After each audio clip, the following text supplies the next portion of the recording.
బాగుంది. Out and out పక్కా commercial action entertainer లాగా కట్ చేశారు. చాలా బాగుంది టీజర్.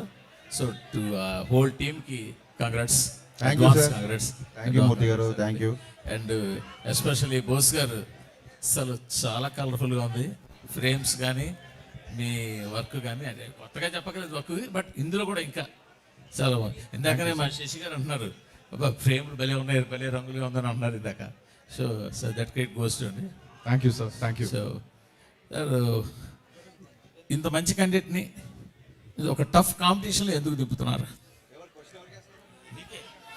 మీరే ఇక్కడ హీరో. ఇప్పుడు క్వశ్చన్ ఎవరికి? హీరో మీరే ఇవాళ ఇక్కడ. సార్ మీరు ఆన్సర్ చేస్తారా ఫస్ట్?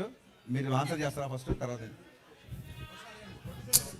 ఇంత మంచి కంటెంట్ని చాలా టఫ్ కాంపిటీషన్లో ఎందుకు దింపుతున్నారు? ఐ థింక్ ఇది one of the best holiday season అండి. సీజన్కి డెఫినెట్గా వీఆర్ యాడ్ అని అనుకుంటున్నాం. మరి హరీష్ గారు మీరు క్వశ్చన్ వినిపించలేదు. ఒక 5 నిమిషాలు సైలెన్స్ ప్లీజ్. క్వశ్చన్ అడగండి మళ్ళీ సార్. హరీష్ గారు ప్లీజ్ యాక్చువల్గా మీ అందరితో పాటు క్వశ్చన్ ఆన్సర్ చేద్దాం అనుకుంటా. మీరు అలా అరిస్తే ఇంకా యూజ్ లేదు, ప్లీజ్. హరీష్ గారు మీ గురువు పూరి గారు కూడా వన్ ఆఫ్ ది గురువు ఆర్జీవి గారితో పాటు. సో ఆయన సినిమా రిలీజ్ అవుతుంది, శిష్యుడు గురువు సినిమా కూడా రిలీజ్ అవుతుంది. సో గురు శిష్యుల పోటీయా సార్? ఏ రోజు కూడా అంటే పూరి జగన్నాథ్ గారు కానీ, వినాయక్ గారు కానీ, రాజమౌళి గారు కానీ, నేను డైరెక్టర్గా ఎదుగుతున్న రోజుల నుంచి నాకు విపరీతంగా నన్ను ఎంకరేజ్ చేశారు. నా సినిమా డైలాగులు నచ్చినా, సినిమాల పాటలు నచ్చినా నాకు ఫోన్ చేసి మాట్లాడేవాళ్ళు. ఇక్కడ నా ఫంక్షన్స్లో కలిసినా, పార్టీలో కలిసినా ముగ్గురు నాకు గురుతుల్యులు. పూరి గారితో నేను ఎక్కువ వర్క్ చేశా. పూరి గారితో నాకు రిలేషన్ ఎక్కువ. ఏ రోజు కూడా పూరి గారితో కంపేర్ చేసుకునే స్థాయి కాదు నాది. Is a legend director first of all.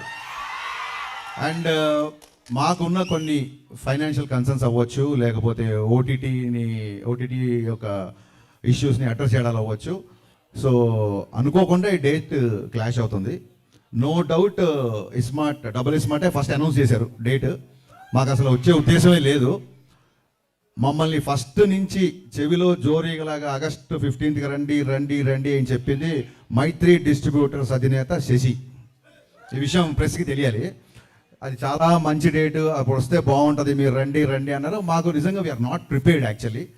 మేము కొంచెం రిలాక్స్గానే వద్దాం అనుకున్నాము. కానీ పుష్ప పోస్ట్పోన్ అవ్వచ్చు, మిగతా కండిషన్స్ ఇండస్ట్రీలో అందరికీ తెలుసు. సో తప్పనిసరి పరిస్థితులలో మేము రావాల్సి వస్తుంది.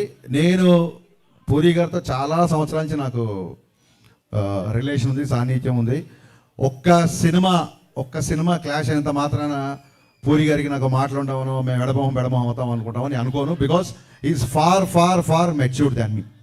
బట్ వాళ్ళు అలా అర్థం చేసుకోలేనట్టుంది, ఎందుకంటే మిమ్మల్ని అన్ఫాలో చేశారు కదా.